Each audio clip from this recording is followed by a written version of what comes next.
தேர்தல் வேட்புமனுவில் சொத்து விவரங்களை மறைத்துள்ளதாக பாஜக வேட்பாளர் வானதி சீனிவாசனுக்கு எதிராக புகார் எழுந்திருக்கிறது.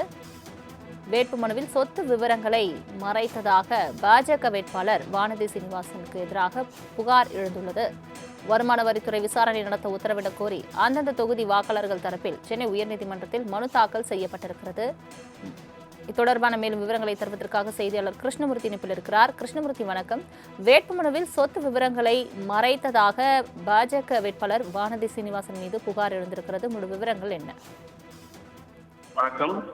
தேர்தல் வேட்புமனுக்களில் அதிமுக முன்னாள் அமைச்சர்கள் ஜெயக்குமார், டி.வி. சண்முகம், ஆர்.பி. உதயகுமார், திண்டுக்கல் சீனிவாசன், தங்கமணி மற்றும் பாஜக வேட்பாளர் வானதி சீனிவாசன் ஆகியோர் தாக்கல் செய்திருந்த அந்த வேட்புமனுக்களில் தங்களது சொத்து விவரங்களை மறைத்தது குறித்து விசாரணை நடத்த வருமான வரித்துறைக்கு உத்தரவிட வேண்டும் என்று சென்னை உயர்நீதிமன்றத்தில் பல வழக்குகள் தாக்கல் செய்யப்பட்டிருக்கிறது.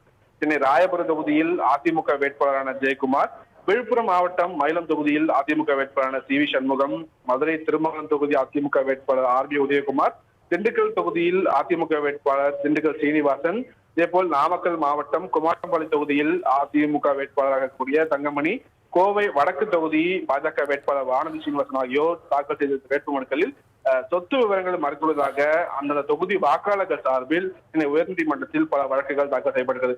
ஏற்கனவே நடிகர் விஜய், அதே போல் தமிழிசை சவுந்தரராஜன், உதயநிதி ஸ்டாலின் உள்ளிட்டோர் மீதும் இது போன்ற வழக்குகள் தாக்கல் செய்யப்பட்ட நிலையில் மேலும் பல்வேறு வழக்குகள் தொடர்பாக வழக்குகள் தாக்கல் செய்யப்பட்டிருக்கிறது. அந்த மனுக்களில் வேட்புமனுக்களில் சொத்து விவரங்களை மறைத்த விவகாரம் தொடர்பான வருமான வரித்துறை விசாரணை நடத்த உத்தரவிட வேண்டும் என்று கோரிக்கையானது விடுக்கப்பட்டிருக்கிறது. இந்த அனைத்து வழக்குகளுமே சென்னை உயர்நீதிமன்றத்தில் தலைமை நீதிபதி அமர்வில் விரைவில் விசாரணைக்கு வரும் என்றும் எதிர்பார்க்கப்படுகிறது. சலோமி, தேர்தல் வேட்புமனுவில் சொத்து விவரங்களை மறைத்துள்ளதாக பாஜக வேட்பாளர் வானதி சீனிவாசனுக்கு எதிராக புகார் எழுந்திருக்கிறது. வேட்புமனுவில் சொத்து விவரங்களை மறைத்ததாக பாஜக வேட்பாளர் வானதி சீனிவாசனுக்கு எதிராக புகார் எழுந்துள்ளது.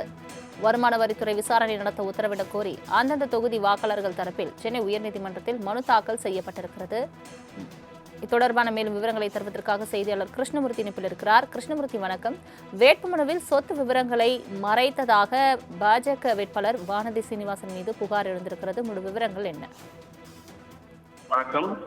தேர்தல் வேட்புமனுக்களில் அதிமுக முன்னாள் அமைச்சர்கள் ஜெயக்குமார், டி.வி. சண்முகம், ஆர்.பி. உதயகுமார், திண்டுக்கல் சீனிவாசன், தங்கமணி மற்றும் பாஜக வேட்பாளர் வானதி சீனிவாசன் ஆகியோர் தாக்கல் செய்திருந்த அந்த வேட்புமனுக்களில் தங்களது சொத்து விவரங்களை மறைத்தது குறித்து விசாரணை நடத்த வருமான வரித்துறைக்கு உத்தரவிட வேண்டும் என்று சென்னை உயர்நீதிமன்றத்தில் பல வழக்குகள் தாக்கல் செய்யப்பட்டிருக்கிறது. சென்னை ராயபுரம் தொகுதியில் அதிமுக வேட்பாளரான ஜெயக்குமார், விழுப்புரம் மாவட்டம் மயிலம் தொகுதியில் அதிமுக வேட்பாளரான டி.வி. சண்முகம், மதுரை திருமங்கலம் தொகுதி அதிமுக வேட்பாளர் ஆர்.பி. உதயகுமார், திண்டுக்கல் தொகுதியில் அதிமுக வேட்பாளர் திண்டுக்கல் சீனிவாசன், இதேபோல் நாமக்கல் மாவட்டம் குமாரம்பாளையம் தொகுதியில் அதிமுக வேட்பாளராக கூடிய தங்கமணி, கோவை வடக்கு தொகுதி பாஜக வேட்பாளர் வானதி சீனிவாசன் ஆகியோர் தாக்கல் செய்த வேட்புமனுக்களில் சொத்து விவரங்களை மறைத்துள்ளதாக அந்தந்த தொகுதி வாக்காளர்கள் சார்பில் சென்னை உயர்நீதிமன்றத்தில் பல வழக்குகள் தாக்கல் செய்யப்படுகிறது.